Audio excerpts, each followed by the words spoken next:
and welcome back to Immigration Ain't Easy. I am Mo Goldman, and I am joined by an artist, a graphic designer, and also a filmmaker named Safwat Saleem. Safwat is a Pakistani-American who told me that he makes a living as a graphic designer and he loses money as an artist. That is true. That's That's very very true. true. He has been known for making a politically charged satirical artwork. Um, if you want to check it out and you're in Tucson right now, you can see it at the Tucson Desert Art Museum. He has an exhibit up there. It's part of a bigger exhibit called The Twisted Road, and it revolves around immigration and artists who incorporate immigration into their art. And Safwat's artwork has used a variety of media, including illustration, writing, animation, audio, film, sculpture, mixed media, as we call it, and it's fascinating. I got the opportunity to go and see it in person. And your website, what is your website? Is it your name? It's just my first name, last name, then it's .com. Safwatsaleem.com. So softwhatsaleem.com. Check out his artwork and a little bit about his background. But I think what drew me to bring you on as a guest on my show is because you are someone who does art that relates to your background, and it relates to you bring your own family into it. One of the mixed media pieces that I saw when I was at the exhibit had your daughter, where you would ask her questions, and it was on a screen and it played on a loop, and it was interesting. And so let me ask you, just to kind of kick it off. Um, did you grew up in Pakistan as a child? No, so I'm from Pakistan, but I grew up in the UAE, in the United Arab Emirates, and I would go to Pakistan like every summer for like a couple of months. And I was in the UAE, for a few years, I think like 17 years, and I came to the US as a teenager. So even at that time, I was an immigrant, so I've had like multiple immigrant experiences. And I like to joke that I'm a professional immigrant. If nothing else, like that is what I have the most experience in. So, and that's why I'm happy to be on your podcast. Answer, I can answer any questions about being an immigrant because that's what I About have been all my life. Yeah. so I guess calling it an immigrant or being kind of like a nomad. You're a bit nomadic. So let me ask you then, when you were living in UAE, did you have like a permanent status there, or was it like temporary? Like, what was your situation there? So in the UAE, like at least at that time, I have not got up to date with the immigration laws now. But at least at the time, there were very, very, very few people who had any kind of a permanent status. I want to say that their own population over there at the time was maybe like 20%, and like 80% of the people were like immigrants from other parts of the world, mostly from South Asia and and close to Philippines. Lots of people from Philippines. We did not have any kind of permanent status or any kind of agency, nothing. People were there as like guest workers. And as soon as your employment ended, you had to go back.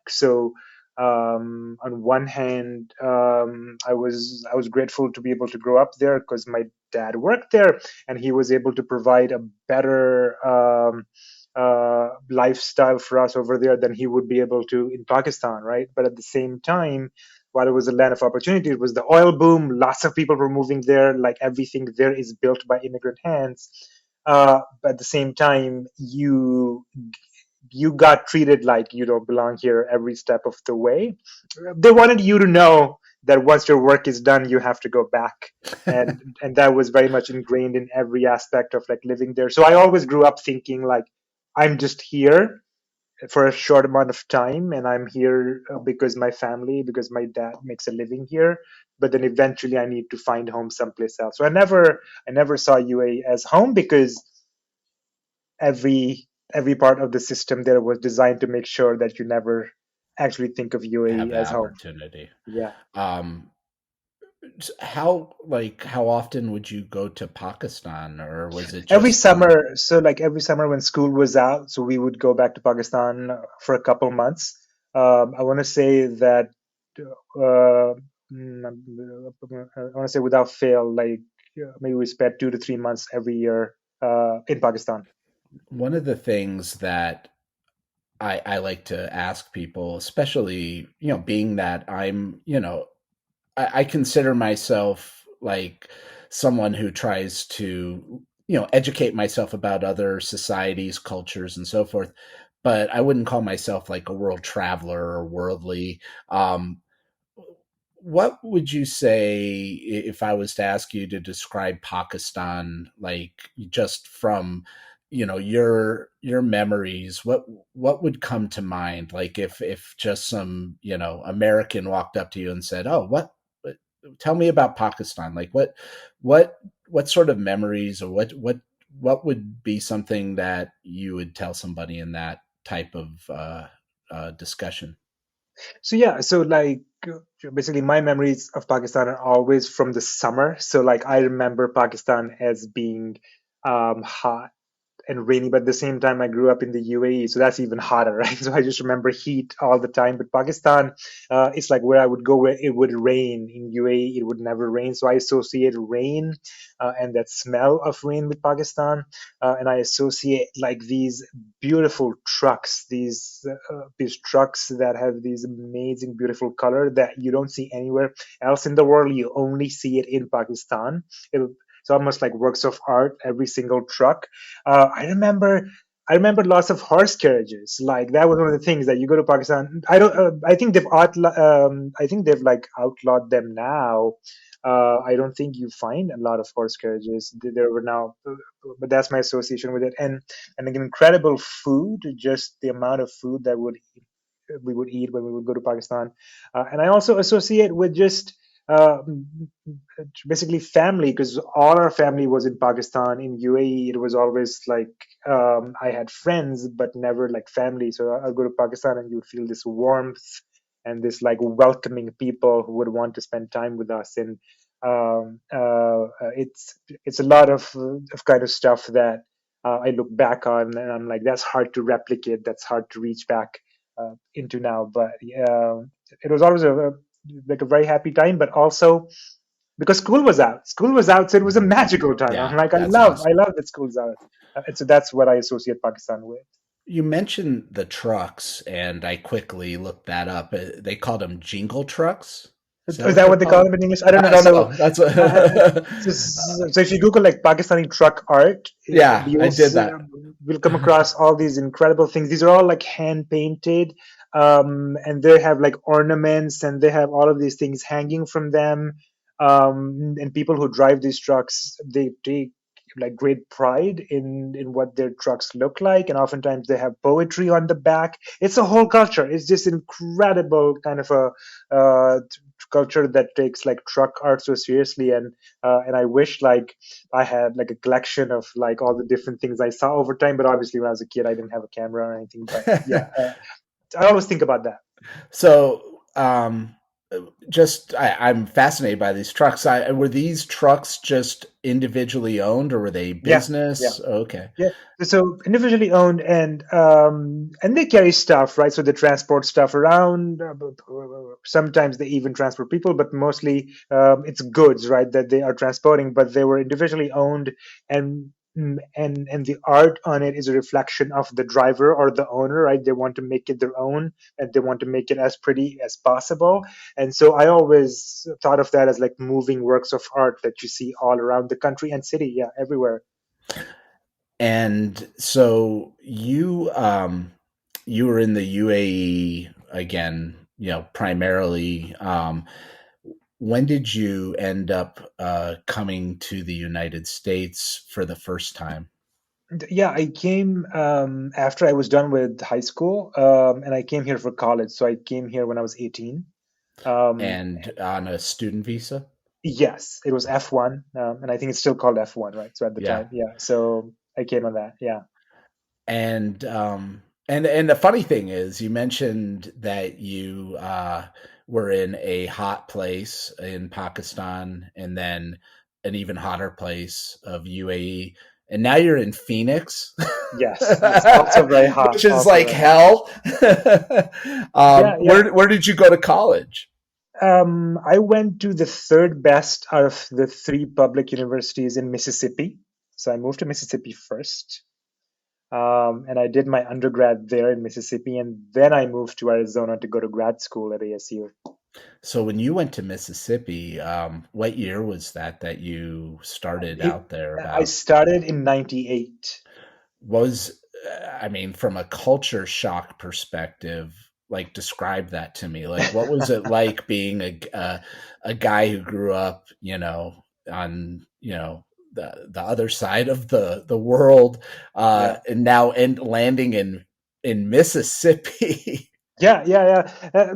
Like, I mean, I feel that that's the kind of change or like a risk or like a bravery only like I suppose like dumb teenagers can do. There's no way I would want a big change like that in my life. I'm like, no way, especially as unprepared as I was. But when you're a teenager, I feel that It's it seems like, exciting. yeah, it just seems like you can do anything. And I'm like, no, you can't do anything. But at the time, that's what I thought. And I was so underprepared. And so my understanding of America at the time was only from movies, right? So movies, everybody has watched movies. I watch all the action movies, all Bruce Willis, Arnold Schwarzenegger, and Stallone, all that stuff, right? Fifth Element, like all the action movies I had watched, and RoboCop, right? And so my understanding of movies were from those big budget bad action movies, and I always thought that all of America was like that. I didn't know that these were filmed only in New York or like LA, right? So I was like, all of America is this high rise, really metropolitan kind of cities, and that's America. And I also thought that because all of UAE is like that. So all the big cities, because UAE is just 7 states, right? And it's very small, Yeah. and everything is high rises. Everything is like it's like oil money. And that was my understanding that other than Pakistan, the rest of the world that has money is like that. So I came to US and I came to Mississippi and I'm like, holy shit, like where are the buildings? It's a Where swamp. You I ended know up in the swamps. I was shocked, to be honest. I was like, wow, like this is not the Bruce Willis movie that I thought this would be. And so that was like a big culture shock, but also I knew nothing about the South. I I knew nothing about the dialect. So initially I even had a hard time trying to understand like what people are saying. And I'm sure they had a hard time understanding me as well because I just knew of that Hollywood English, right? It took a while to come to terms with like, wow, I'm so hugely unprepared for what is happening here. So were you walking around Mississippi just saying "Yippee-ki-yay, motherfuckers"? And everyone's like, "What is wrong with this guy? He's walking around trying to pretend to be Bruce Willis." I mean, um, if but I should have, in hindsight, I would have made more friends that way, but no, I did did not. you feel or face discrimination when you first I mean, like, was it? I just can imagine it couldn't have been that easy, going into school in Mississippi as somebody who has an accent, who looks different than a lot of people, and so on. Yeah, so I also think that like at that age, also I don't know if I was just a slow learner or what. I just had no context of any of those things. I had even though so like at that age, even like basically all my experience in the UAE, I did not associate that with being discriminated against. Like it was just like, oh, you're from elsewhere, so that's how you're treated. It's just how life is. And it's not until I grew up and and I went to school, and I learned more things, and I was like, wait a minute, there's something wrong with this picture. But so initially, I'm sure there was some discrimination, but I was not prepared for it, and I was not looking out for it. So anything that happened, I just rolled with it, and I didn't have like a radar for it. And it was not until I was a lot older, and I was in Mississippi during 9/11. I was 21 at the time, where was beginning to have like a radar for my place in the world, about geopolitics, about, all right, what's the history here, what's going on. And that was a crash course in geopolitics, and what it means to be an immigrant and a Muslim in America, in Mississippi, uh, during 9/11 of all things. And that was also the time that, in my time in Mississippi, I learned about racism in America and the South. And so I knew nothing about any of that. So I was learning on the job here. Yeah. Wow. And were you still on a student visa when Yeah. 9/11 happened? Yes. And for a lot of people who aren't aware of it, r- almost immediately after the 9/11 attack, our government turned around and, under the Department of Homeland Security, started a program called the NSEERS program, where it targeted Muslim men, and had them check in and register with the U.S. Department of Homeland Security. And it was I mean, it was obviously It was a registry discriminatory, of and all the it's a Muslim men in registry. the US, Yeah, right? You just had to. it was. They just wanted to And keep track of all of you, at all of that us. Yeah. time, I was working in New York City. And so I can't even envision what it would have been like being somebody in your position in Mississippi, because in New York City, we had to put on, and I think I might have mentioned it to you, that we started doing different workshops with Pakistani, Bangladeshi, primarily, men, where we would talk to them about what their immigration histories were like, to try to determine what were the risks of them going to register under the NSEERS program. And it was, to me, I was learning on the job just like you, because I had just started practicing immigration law. I was only about a year into it. And all of a sudden, I'm in Midwood, Brooklyn, in New York, at this, it's called Council of Pakistani Organization, COPO, and meeting with all these guys who were basically, the mass majority of them were just driving cabs, and were visa overstays. But they had to decide, do they show up and report and register, or do they not? And if they don't register, they're going to, if they ever had a potential of getting a green card in the future, they could get denied because of that. So it was basically what we would call, a Sophie's choice, you know, either report and maybe just find yourself getting deported on the fast track, or don't do it, and in the future you could get screwed.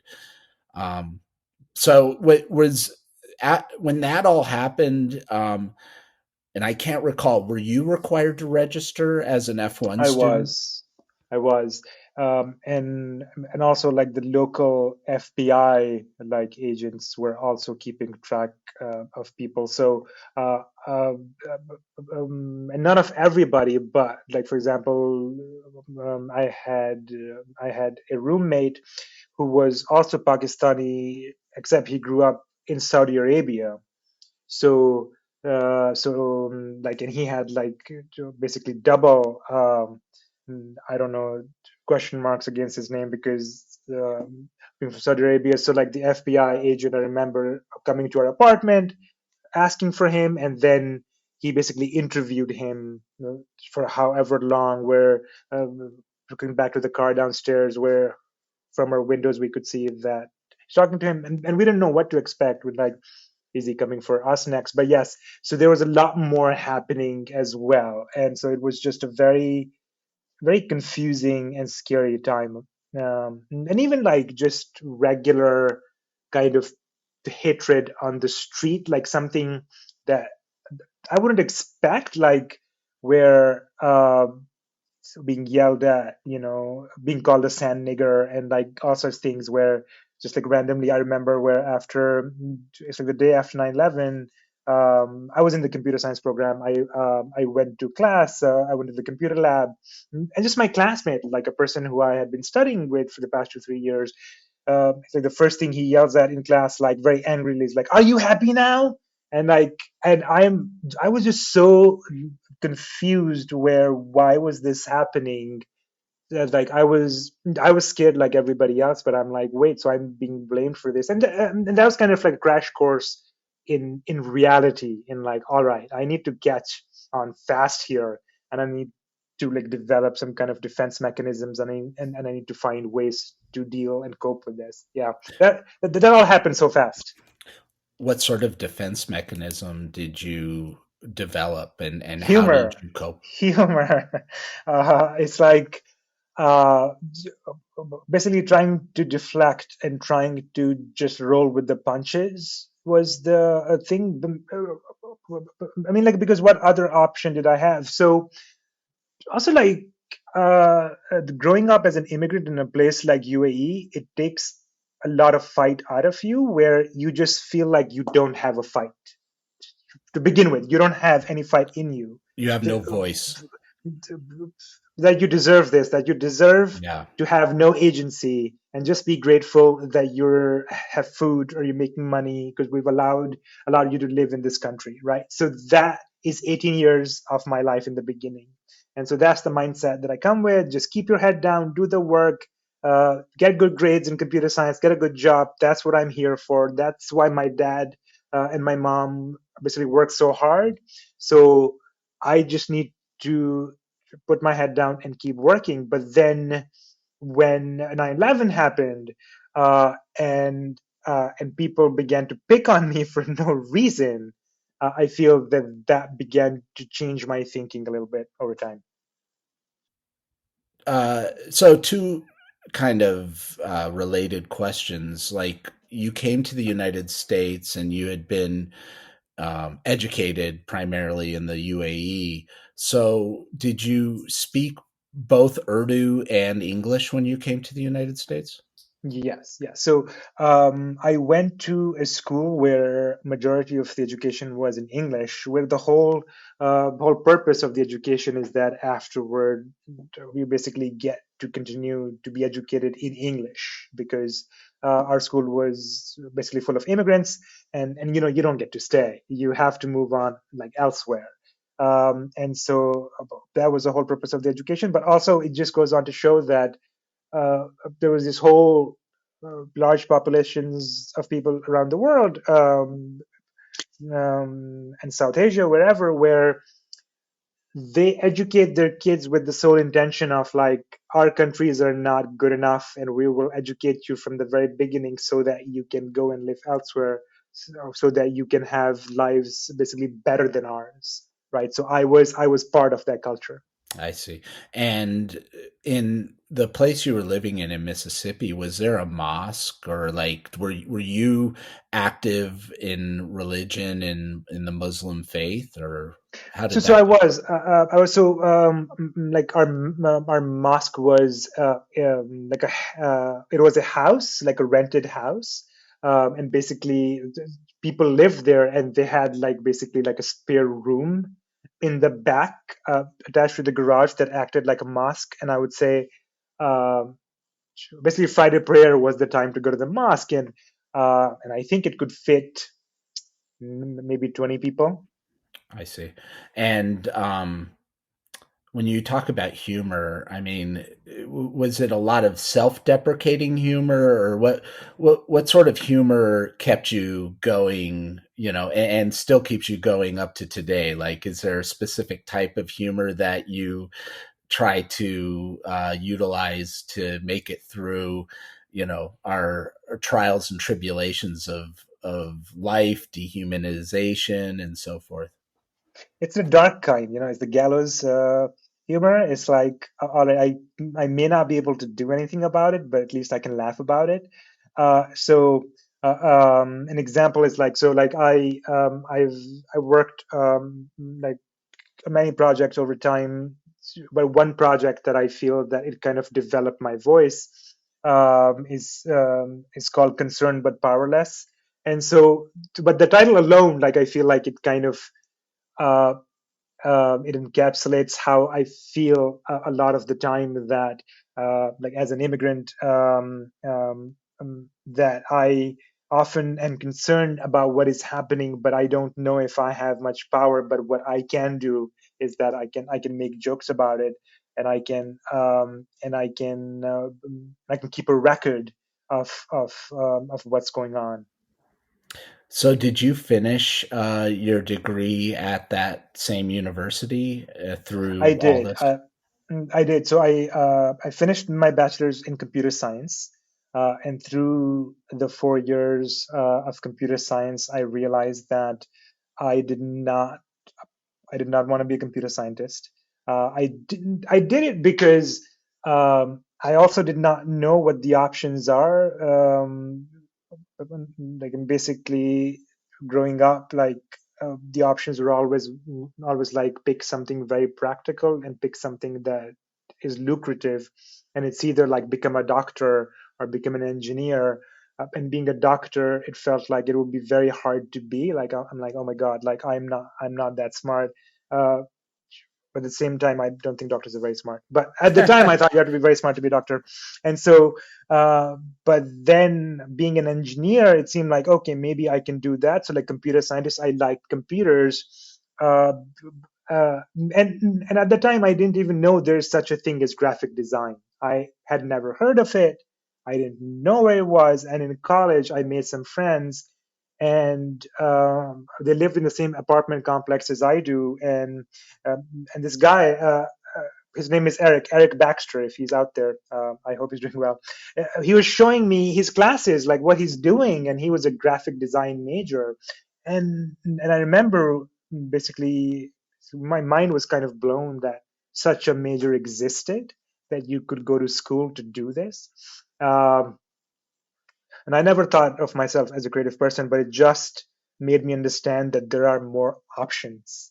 And I think it stuck with me, but it was too late to change. I mean, I didn't have strong feelings where I wanted to change my majors, but over time I realized that I wanted to make stuff and not Mm. just code. So, what was the next step on your twisted road, as we call it, your immigration journey once you finished with college? Like, how did the immigration process proceed for you after that? Yes, it had to be very practical always, right? So it's like after you finish your bachelor's on F1, then comes the thing, you have an option Practical for training. Yeah. like I had OPT, optional practical training, but at the time, I think OPT now it can be up to 2 years, but It's at the time it additional was just two one. years, 1 year. Yeah, Yeah. yeah, at the time it was just one. It just seems so like limiting. Like, okay, so I have a year in which I must find employment with somebody And get who sponsored. who's going to sponsor me. And Yeah. that was just such a like a daunting ask. And I was 22, and I just was not sure that I wanted to study computer science or like be in the computer science field. So if I get a job in computer science, like I'm stuck with that. Yeah. It So really wedges you in, and just for anyone who's listening who doesn't know, the way this process works, the student gets 1 year of what they call OPT, which is a work permit, and they have to work in a field that's related to their studies. And then during that year, the individual has to try and find a way to get a different type of work visa. And typically it's the H-1B visa that you need to try and obtain. But H-1Bs are not easy, especially now because there's so many people who are applying for them, far more than the numbers that are available each fiscal year. Plus, the employers have to pay all the fees. There's very tight restrictions from the Department of Labor. One thing you did note was back when you were finishing up and doing OPT, it was only 1 year.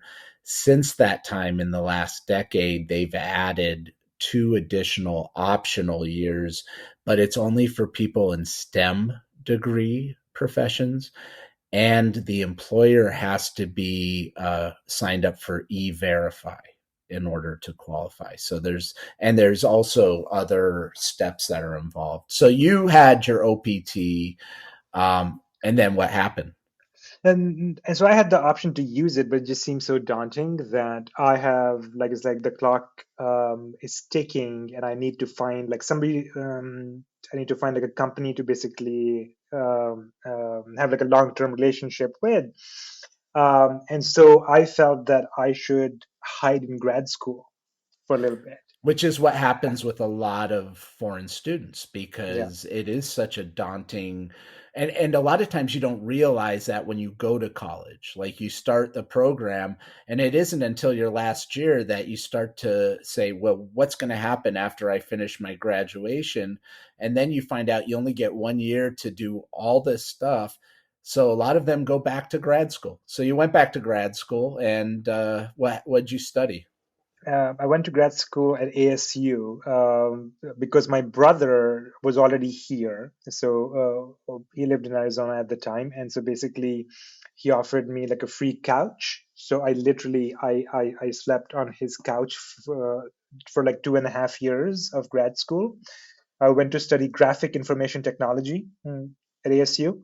And so I started off as like a graphic design major because I thought I wanted to be a graphic designer, but turns out it's very hard, and I did not do so well in graphic design. So I switched to something in the middle of technology and graphic design. So I came from a technology background, so I switched to graphic information technology.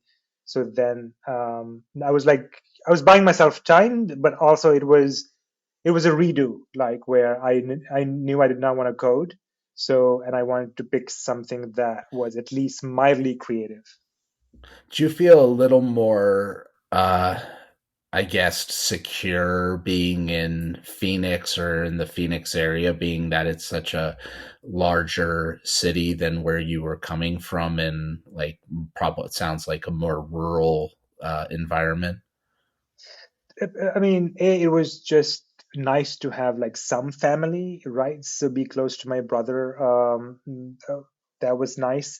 But also at the time, Phoenix also seemed very daunting because I spent all this time in like a small town, and I came to Phoenix, and like in Phoenix was definitely a step up, but also in 2002 I feel it was a very different Phoenix. It was still like if I look back to the options in Phoenix, and my options are always about food. Like what were the food options I had at the time? And not many. Like Phoenix was still, I feel like still developing. And so while it was a step up from Mississippi for sure, like looking back, I was like, man, I'm so glad that Phoenix has changed and there are more options. It's not the city it is now. Yeah. How does a going back to Mississippi, how does a Muslim uh, last in Mississippi and avoid any meal with pork? It Yeah, yeah. seems You like just have to. everything there has pork in it. And even the vegetables have pork in it. Everything was cooked in lard, and so Yeah. I was like, this salad bar makes no sense. Like, why are your beans cooked in lard? What is wrong with you? But yeah, so it was like basically you had to ask and everything. Sometimes they'd have like meatballs, and you have to ask what is the meat in this meatballs in the cafeteria, and they would say meat. And I said, no, meat It's is not pig. the right answer. Like, that's not how it works. So oftentimes you'll get really strange looks because I'm asking them what's in the meatball. So like, what do you mean it's meat? It's meatballs. Like, so yeah, yeah. Oh man, what an amazing, I mean, and you might think it doesn't sound very amazing, but for me, I just find it fascinating when you start to see these clashes of cultures, and people who have to ask questions that are a little awkward. I mean, like what's in your meat? And then people are like, it's meat, So not to, I don't want to dwell too much on the immigration story because I want to talk about your artwork, but eventually you got your permanent residency, correct? And Yes, are you now a naturalized US citizen? I am. Yes. And when did you become a naturalized citizen? So I want to think back to the year. I think it was 2017. So like immediately after, Trump got uh, elected. yes, I was like, I've got to get this squared away because who knows what's going to happen. So I was Yeah. in that group of folks who was just trying to get that done, and I'm happy to report that in my naturalization ceremony at the Phoenix courthouse, it's like the president who welcomed me as a citizen was President Trump. He said he was very grateful that I was there in the recorded message, and I felt really welcome. Yeah. There was always a weird silence. I mean, I attended a number of those ceremonies when he would speak, and people would, you could tell it was a very awkward environment. Like, some people would kind of like groan a little bit, others would chuckle.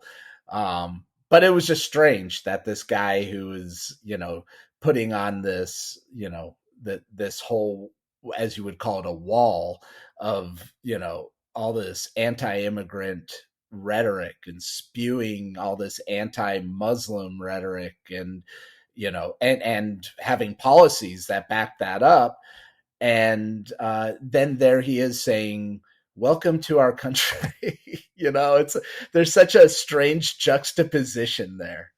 Yeah, yeah. I remember, like, I keep thinking back to like he welcomed me, even though I am from a quote unquote basically shithole country. He would describe Yeah, my it was country one as of the countries banned yeah, through his yeah, Muslim ban. uh, Muslim man. What? But he's also like he made that comment that why can't we have more immigrants who are not from shithole countries, right? So why can't we have them from Norway or whatever? White So countries, yeah. yeah, yeah, exactly. So like even though I am from a shithole country, so I felt it was appropriate that he would be the president who welcomes me, given the kind of art that I make. It just fits. It just makes It's sense, and perfect. it just makes So sense in the direction that America has taken as well.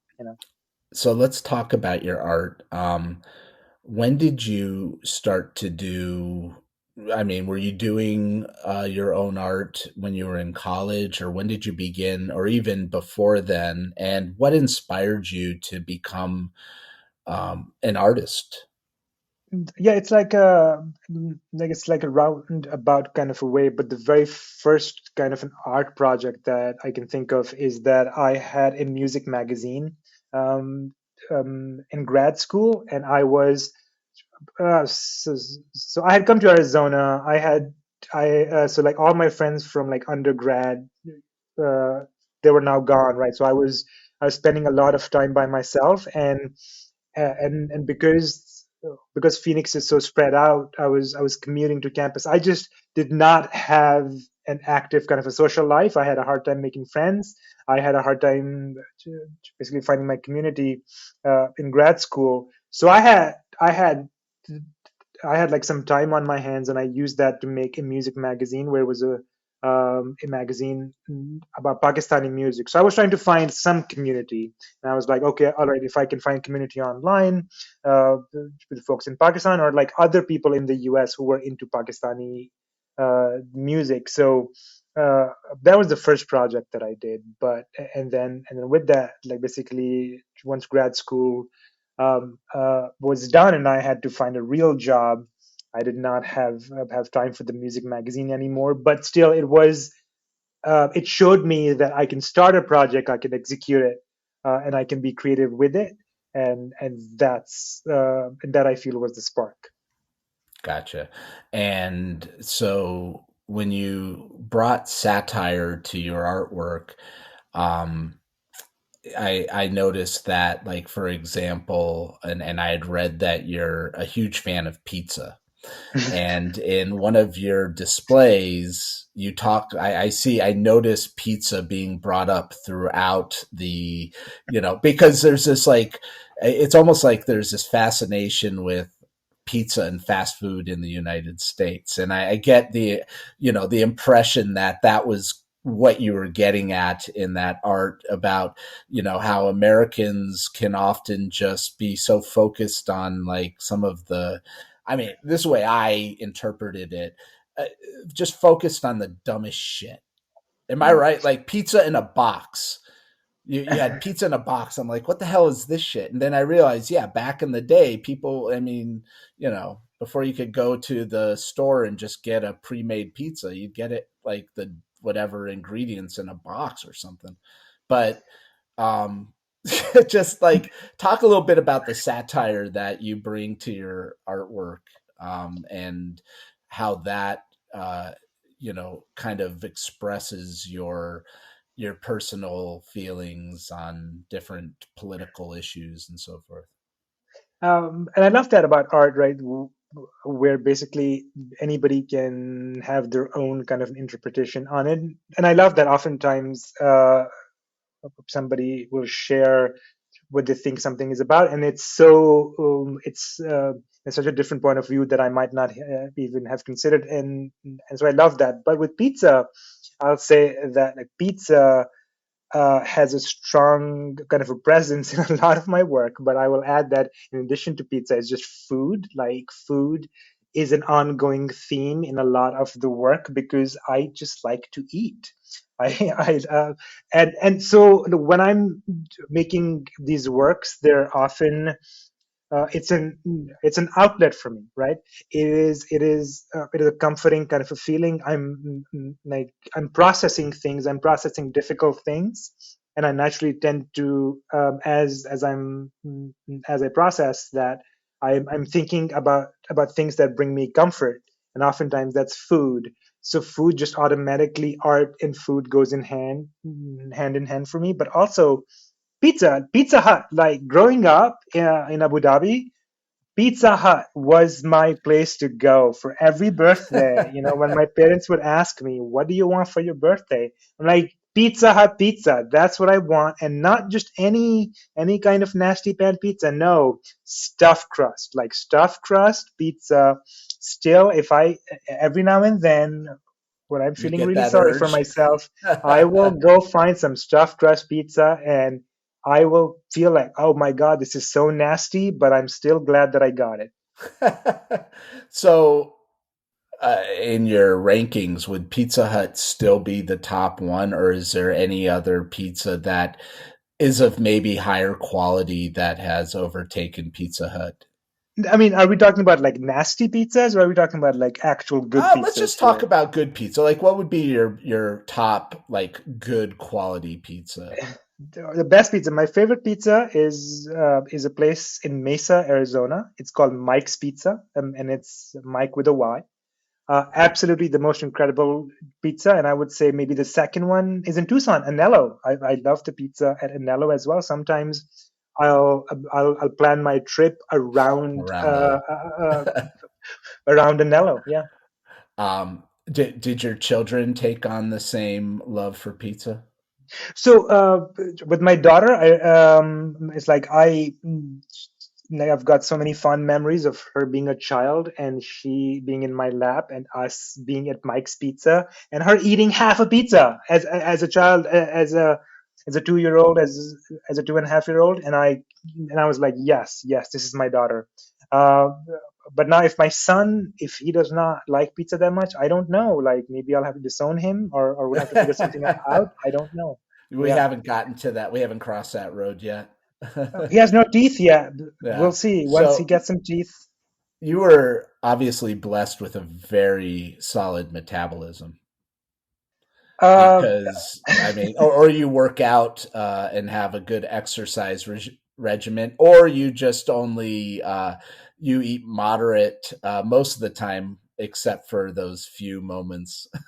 yeah, I like to save up my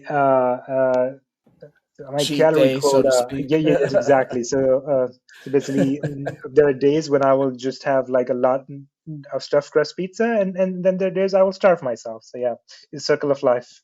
So your artwork has been exhibited all over. When did you start doing exhibitions? Like, when did you get to that point where you had, I guess, enough of a portfolio that you could start doing exhibits? And how did you go about, promoting it and getting the word out about the art you do? So in the very early days, I think I want to go back to 2008. I think it was 2008 when I had my very first show.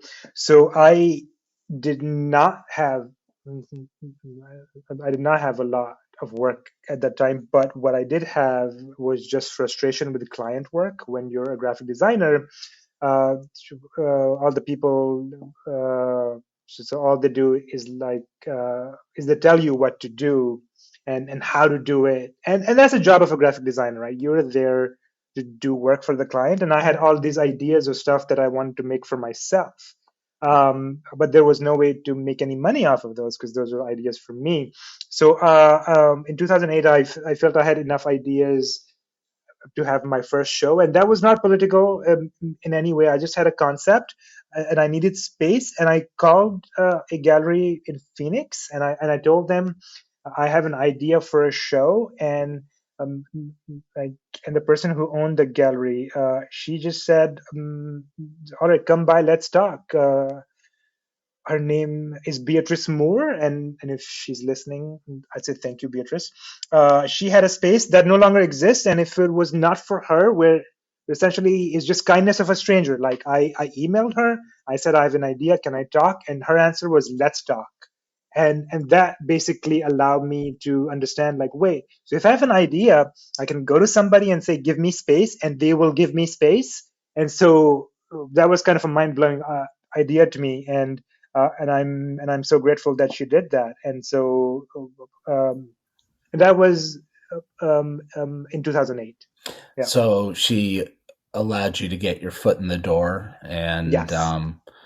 and then you just took off from there as far as, getting your art out there, and were able to parlay that into other exhibitions. So like it showed me the formula that if I have an idea, then I can approach the right people for space, and then I can figure out how to get people to that space. So it's just like if I can just break it down into like multiple smaller steps. So, and for me it's always the first step is like, where will it show? What's the space like? And that helps me figure out uh, how to design the work. So it often starts off like that. So it just provided like a formula that I'm still basically replicating that formula, that if I have an idea, I need to find the right space for it. And you do bring in some of your immigrant story in some of that art. Is that correct? I do, yes. And you also did a TEDx talk. And how did that come about? How did you end up getting involved with doing a TED talk? Yeah, yeah. So yeah, it was a TED talk. So I will, and basically, so that was part of like of a program by TED, where I had applied for the fellowship. I was a TED fellow in 2013, and then I was a senior fellow in 2015, and that was the talk that I gave as a TED senior fellow. What's it for an idiot like me? What is the difference between a TED and a TEDx? Okay, so like a TEDx is like a license that anybody can apply for. Let's say you want to start off like I don't know, like TED X Tucson or TEDx like I don't know, Oro Valley. You know, you can apply for a license. It's free, and and they will say, all right, so you can have your own event in Tucson, and that will be TEDx event. And so TED event is run by the main TED organization, where lots of extremely rich white men get to go. And so I want to say that's the main distinction. So when you do a TED talk, you get up on a stage, you've got one of those cool little like mics that go around Britney your Spears microphone. the Yes, the Britney Britney Spears. Spears mic. Yeah, yeah. Um and there's a big audience there. watching you? There is, yeah. The talk that I gave was at like at like a slightly smaller stage, but it was at the TED conference. But yes, there's a large amount of people there who are all very rich, and you want to be like, I want to do a good job here for the rich people. Were you intimidated? I was, yes, yes. Like I don't know, like have you watched the TED talk? I did, yeah. Okay, okay. So yeah, so my TED talk is like is basically about me struggling to find my voice, but like literally and figuratively, right? And I grew up with a stutter, so I wanted to tell a story of how that plays into the work that I do right now.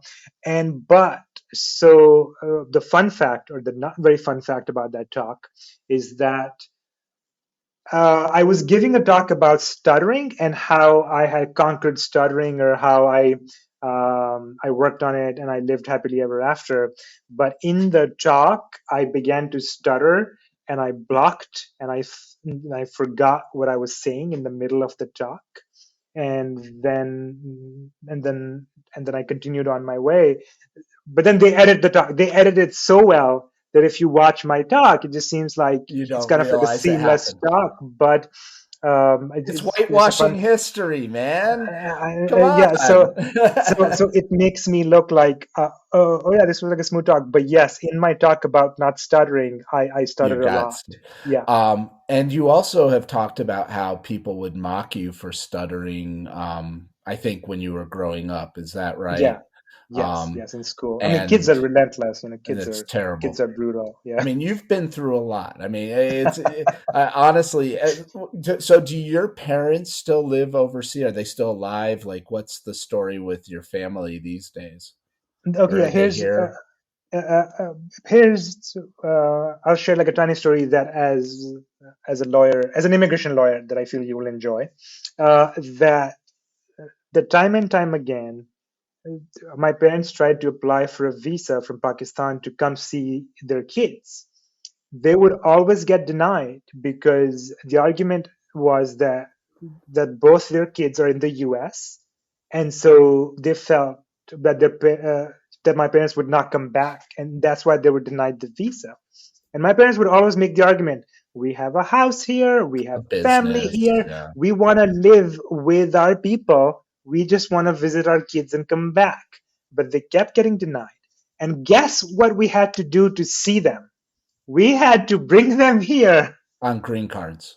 on green cards so that they permanently stay here. So the system accomplished the opposite. I mean, they were happy to live in Pakistan and not come here on green cards, Stay but here. we had no option but to bring them here on green cards so that we can spend time with them. So So how's they that for so immigration policy? yeah, I mean, and that was again, that's always one of the biggest, I'd say, absurdities of our system is everybody who applies for a visa goes in already a suspect. You're already a Yes. suspect that you are going to come to the US, stay here, work here, never leave, which, I mean, God forbid somebody actually wants to do that. And then I've seen it. Actually, it's funny you mentioned that. I've seen it with Canadians who will come down here on the wife will be a U.S. citizen, for example. The husband's a Canadian citizen, and they'll be elderly and retired, and so they'll spend the winter months in Arizona and golf and spend money and do nothing but spend their money here. And then they'll go back to Canada for the summer months so they don't fry in Tucson.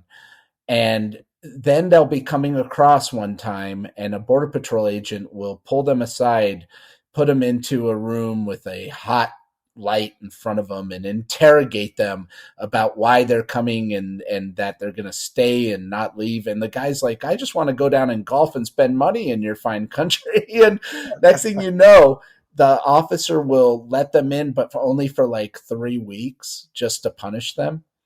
And then they end up in my office saying, what the hell do we do? And I say, well, you got to get them a green card. So Yeah, that's, yeah, it's the same damn story. So and my parents, like, obviously they're not happy to be here the entire time, like, but now they're here. And Yeah. so if they were just able to visit as and when they wanted, we would not have to do this for them. And But now they live also, here, now they're and by here. the way, now if they want to go back and stay overseas, they could abandon the green card and they'll never probably get a visa to come here anyway. So that's like you're Exactly. So they damned have if no you option do. but to stay here. Yeah, yeah. Oh man. And there you go. Immigration ain't easy, which is always the theme to anything I deal with. Um, Now, your artwork being displayed at this specific desert art museum for a theme around immigration, is this the first time you've had your artwork displayed in a display or an exhibit that is based around immigration, or have you done other ones? No, I'd say so. Like, I'd say specifically because this show is about like immigration. I've done another show at the Wing Luke Museum in Seattle that is more about finding home, and so it's not necessarily like focused on like immigration, but all the work is by immigrants or children of immigrants. But this one in Tucson specifically is designed to educate people about the history of immigration and how we got to where we are. So this one is very specific. Yeah. Now, you mentioned earlier, and as we get close to the close of our discussion, you mentioned earlier that you watched a lot of American films, and especially ones that involved action. Um, Bruce Willis. was there one movie that you would say is your favorite that stood out to you and stands out to you as like the movie Oh, from that time, from my from childhood. that time? Yes. Yeah. So I feel there are so many, but especially I want to say Die Hard, right? So Die Hard 1, 2, even 3. Like I was such a fan of the Die Hard movies, but then I remember watching that movie Predator, where it just blew my mind. The first one, I'm like, oh my gosh, this movie is just incredible. But the one like if I have to pick one, like the American movie of my childhood, that has to be Terminator 2. Like, just there's nothing like it. Still, I feel that movie is incredible. What about comedy? Do you like comedy movies? And if so, like which movies do you like? Yeah, I feel I have like a hard time with comedies unless they're like dark comedy. It just depends. I always had like a hard time with Adam Sandler stuff or like Ben Stiller stuff. I don't know if it's a cultural thing or, but I was just not as much into it. But if it's kind of like if it's dark humor, that I would enjoy that more. Yeah. Like as a kid, I loved Home Alone. I thought that was a great movie. So, wow. So this, I mean, you've been quite, you've got quite the story. At least your family is, here together. I mean, Yeah. that's, I guess, a good thing. Um, what has, on a positive side, the United States provided for you and given to you that you are appreciative of? Yeah. So I like to remind myself of this a lot, especially in these times uh, when like immigration is being looked upon even more unfavorably than usual, right? Where uh, that America is maybe the only country or one of the very few countries in the world that is for immigrants, right? It is like that's always been the brand, and whether it was just a lie, like so that people can feel better about taking over the land from The natives. exactly. So it's possible that it was just a lie to make themselves like actually feel better. But that is the brand. That is the brand of America. That it is a land of opportunity for immigrants, for people who come from elsewhere and can establish themselves here. So I like to remind myself of that. That unless you are Native American, nobody gets to tell me that I don't belong here, that I can leave. that I should leave. So no. So I feel that this is home. That like I'm here with my family, and I'm making my family here, and my children are here, and I feel this is uh, like, I mean, maybe it's the only place in the world where I can feel that way. So and I love that idea of America still. Even though the brand is quickly changing, I still want to hold on to that idea that this is a place where anybody can come and make home here, because there are a lot of people who are looking for home.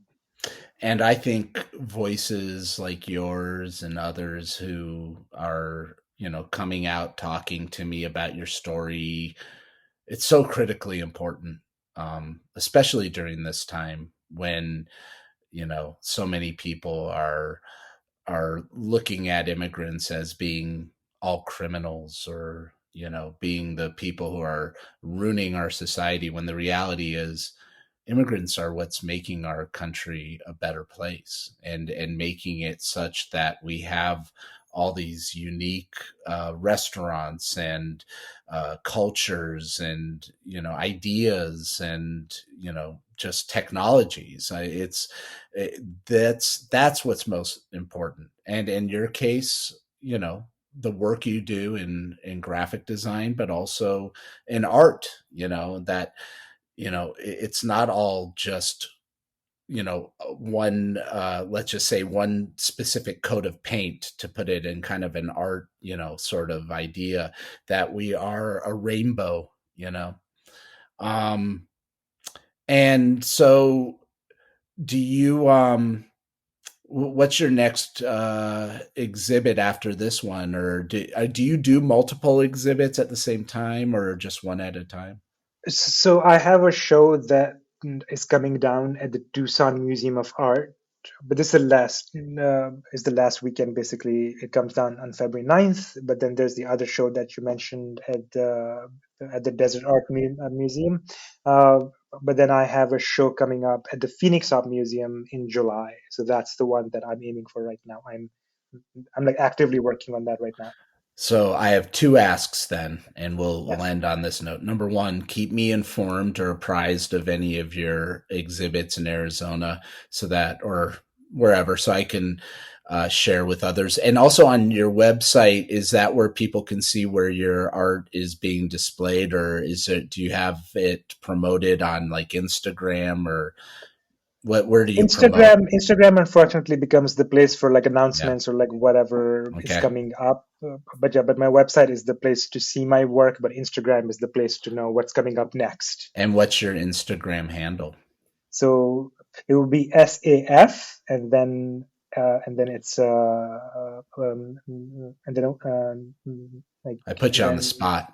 like SAF, and then it's WTF. I thought that it Yeah. was very clever that I came up with that, like Saf, WTF. what the fuck? Hey, I like But that. at Um, the time, I thought it was very clever, but now I'm just stuck with it. Yeah. now you're having regrets. I mean, That's all right. I'll I mean, put I that still up. think it's funny, but yeah. I like it. And also, my second ask is, next time you come down here and plan to do a pizza run, uh, text me and I'll join Uh, you. Anello, let's go to Anello for sure. I don't even know where is that located? Is that It's in downtown. It's in downtown Tucson. It's one of those downtown? places. It does not even have a sign. It's just like they're that cool. They're that good that they Yeah. don't need a sign. They just have a big brown door. So if you just in the vicinity, you're like, "Where's the sign?" Well, good luck. They have no sign, So it's but they have like a a big pizza brown door, speakeasy. and it's just wonderful. It's All just right. the most Well, fantastic place. let me know. We'll go out. And so thanks again, Safwat, Safwat Saleem. You can go to his website, safwatsaleem.com. Any other final words before we close? I'm grateful for this show. Like, thank you for all that you are doing, basically helping people navigate through like a system that is like so complex, and just even though I've been through the immigration process, I barely understand it. So thank you for doing that work, but also thank you for highlighting the stories that show the complexity and how all of this actually works, which is designed in a way that it does not make sense at all, but still here we are. So I'm grateful for that. Thank you.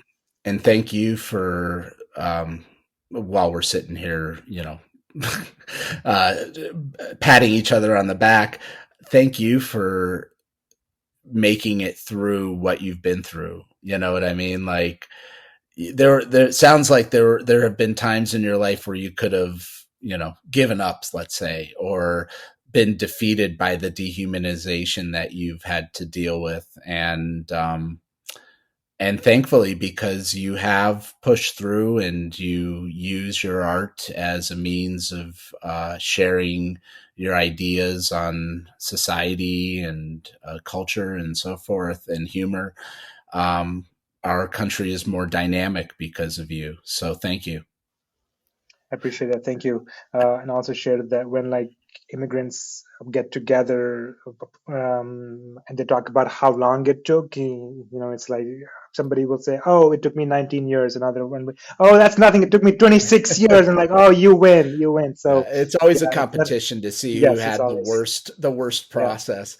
yeah, Actually, yeah. that might have to be. You just made me think that may be an upcoming episode. I'll bring immigrants on who to challenge. It'll be kind of like a game show. Who had the most arduous, horrific process? Yeah. There you go. Race to the bottom. The Yeah, race of and so thank you to my daughter Emma, who is the producer of my show and does all the editing. And again, the podcast is Immigration Ain't Easy. It will be on as long as I can keep finding immigrants to talk to me. And we'll see, hopefully Trump doesn't throw all of them out of here, but and well, I hope that they don't ban your show. anyways, thanks so much, Safwat.